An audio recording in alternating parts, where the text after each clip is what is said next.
안녕하십니까. 최대크 사이버 설교 아카데미 송광현 교수입니다.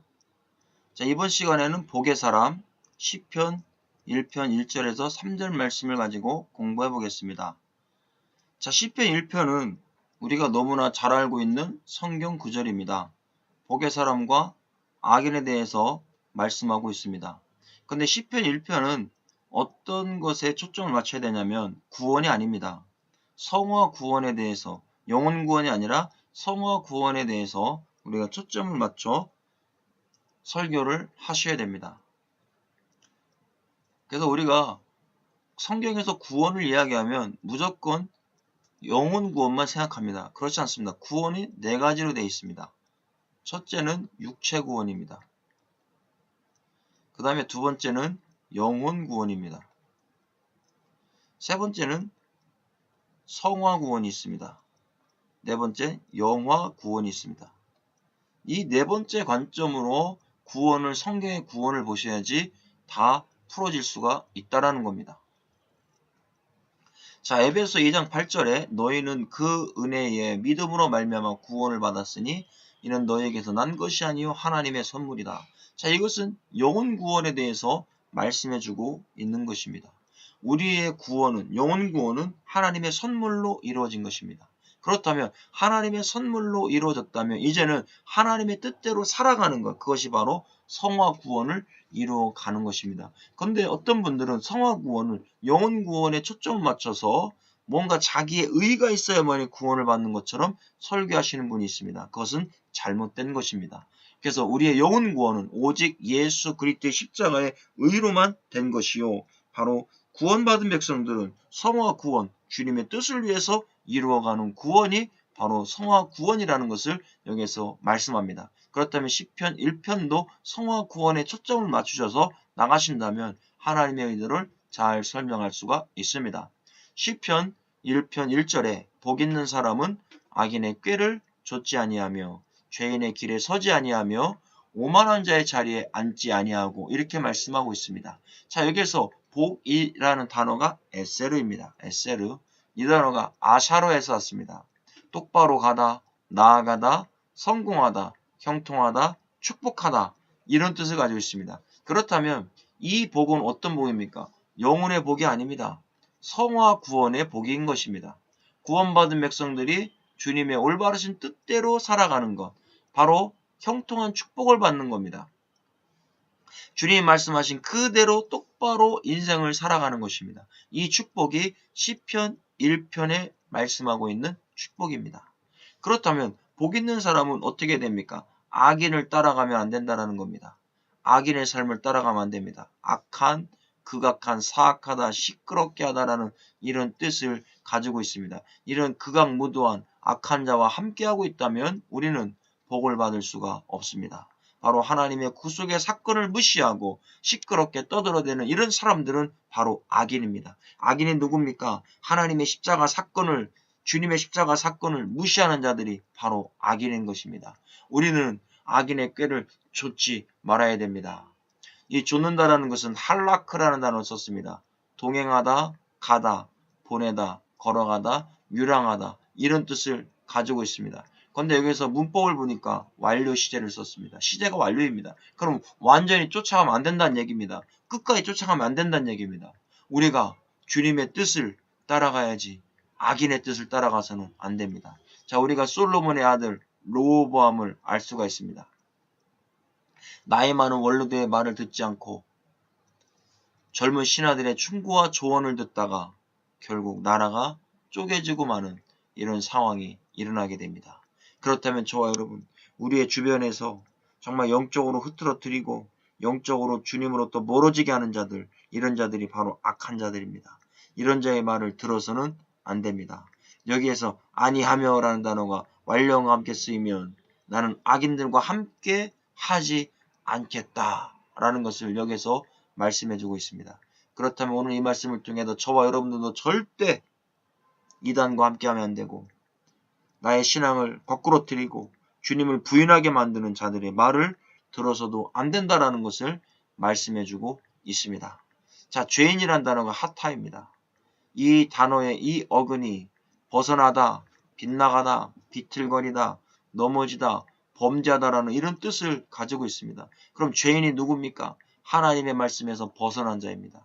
하나님의 말씀을 순종하지 않는 사람입니다. 하나님의 말씀을 따르지 아니하고 곁길로 따라가다가 결국 인생이 망가지고 영원한 멸망의 길로 가는 자들, 그들이 바로 죄인들입니다.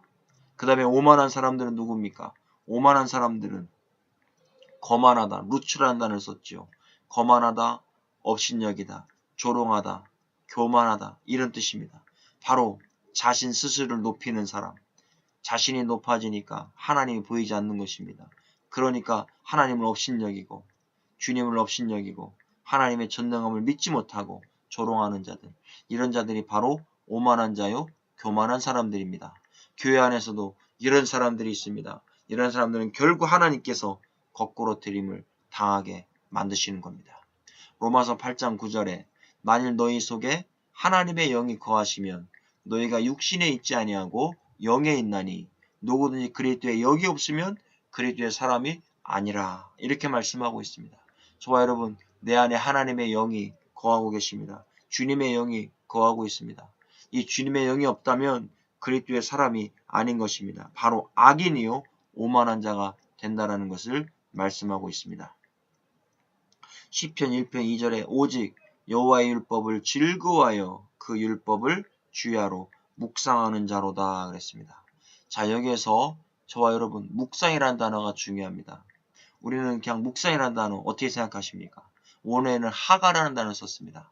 뜻이 신음하다, 슬퍼하다, 으르렁거리다, 깊이 생각하다, 속살거리다 이런 뜻을 가지고 있습니다. 자, 그럼 복 있는 사람은 주야로 하나님의 말씀을 묵상한다고 했습니다. 자신의 죄를 고백하고 외치는 것입니다. 바로 묵상입니다. 내가 하나님 뜻대로 살지 못한 것을 슬퍼하고 나의 잘못을 슬퍼하면서 사자가 먹잇감을 잡아놓고 포효하듯이 하나님께 열정적으로 울부짖어 기도하는 것, 이게 바로 묵상입니다. 그래서 우리는 하나님의 말씀을 주야로 깊이 있게 생각하면서 이 말씀이 나에게 어떻게 말씀이 되는지 되새김질하면서 매일같이 하나님의 말씀을 외치고 그 주님의 말씀을 잘 소화시켜서 우리가 하나님의 뜻대로 살아가야 될 것을 말씀해주고 있습니다. 그것도 한 번으로 끝나는 것이 아닙니다. 시제를 뭘 사용하고 있습니까?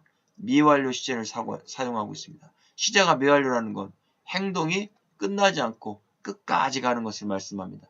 그렇다면 우리가 십자가 예수 그리스도의 복음의 말씀을 먹었다면 우리가 그 말씀을 끝까지 주님 오실 때까지 우리는 묵상하고 주님을 외치고 주님과 함께 해야 될 것을 여기에서 말씀해주고 있습니다. 자, 시편 1편 3절에 저는 시냇가에 심은 나무가 시절을 좇아 과실을 맺으며 그 잎사귀가 마르지 아니함 같으니 그 행사가 다 형통하리로다 그랬습니다. 자, 여기에 시냇가에 심은 나무라고 했습니다. 자, 우리는 얼핏 보면 심은 그냥 스스로 나온 것 같지만 그렇지 않습니다. 이 단어가 심은이라는 단어가 샤탈이라는 단어입니다. 심다, 옮겨 심다라는 뜻을 가지고 있습니다. 그렇다면 시냇가에 누군가가 옮겨 심어놓은 나무란 얘기입니다. 우리도 세상에서 못난 그런 인생이었습니다. 이런 못난 인생을 원죄 가운데 빠져 죽을 수밖에 없는 인생을 예수님께서 정말 십자가에 돌아가시고 시냇가에 저와 여러분들을 심어 놓았다라는 것입니다. 오늘 이 시간 우리가 이것을 믿어야 됩니다. 바로 나는 심겨진 인생이라는 겁니다. 주님께 접붙여진 인생이라는 겁니다. 바로 하나님께서 이와 같이 저와 여러분들을 접붙여 놓았다라는 것입니다. 그랬더니 마르지 않는다라는 겁니다. 잎사귀가 마르지 않습니다. 나발이라는 뜻을 쓰고 있습니다. 무감각하다, 분별 없다, 어리석다, 시들다, 쇠약해지다. 자, 하나님께서 함께 하시니까 평생에 영적으로 무감각한 인생을 살지 않는 것입니다. 분별 없이 제멋대로 살지 않습니다. 어리석거나 병약하여 쇠약해지지 않는 것입니다. 이것도 미완료 시제를 썼다고 했습니다. 계속해서 이와 같이 주님과 하나가 되어 있으니까, 주님과 접붙여짐을 당하니까 이렇게 미련한 인생을 살지 않습니다. 오늘 시간 저와 여러분 이 말씀을 통해서 미련한 자가 아니라 복 있는 사람이 됐다는 것을 믿으셔야 됩니다. 형통하리로다 그랬습니다. 찰라흐.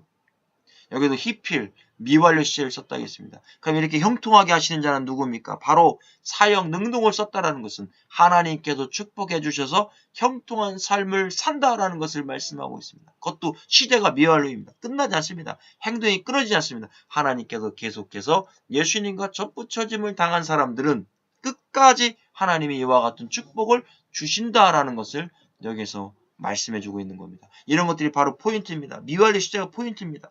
그러면 성도들에게 이런 걸 가르쳐 주셔야죠.